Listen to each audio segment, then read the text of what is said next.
After playing Red Dead Redemption 2 twice, I couldn't stop thinking about that world, that story, and of course, that incredible Western atmosphere Rockstar has built.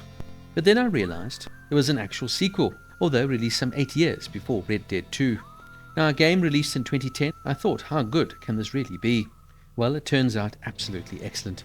Developed by Rockstar San Diego and published by Rockstar Games, Red Dead Redemption dropped on PlayStation 3 and Xbox 360 in 2010.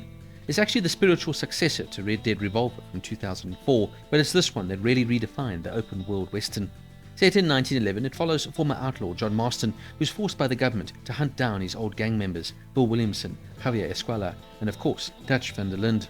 And if you've played Red Dead 2, that will sound very familiar, because that's exactly where the prequel later takes us back, showing how Marston's past has caught up to him.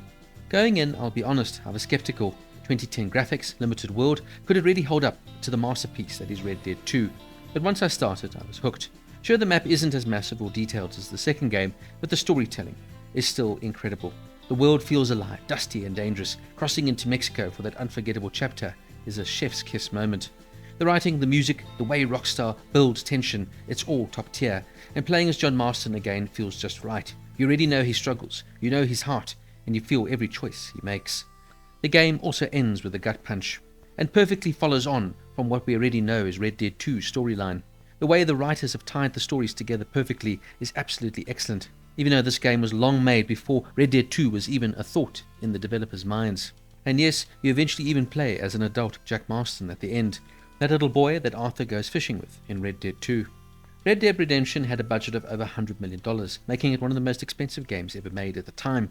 Rob Whitloff, who voices John Marston, gave one of the greatest performances in video game history, and fun fact, he actually stepped away from acting after this role to focus on family life.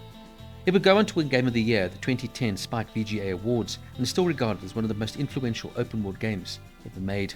So yeah, while Red Dead Redemption doesn't have the depth or insane detail of its prequel, it's the foundation that made Red Dead 2 possible. It's clever, emotional, beautifully written, and truly timeless. Red Dead Redemption gets a 9.5 out of 10. It's a classic Western epic that still rides tall in the saddle.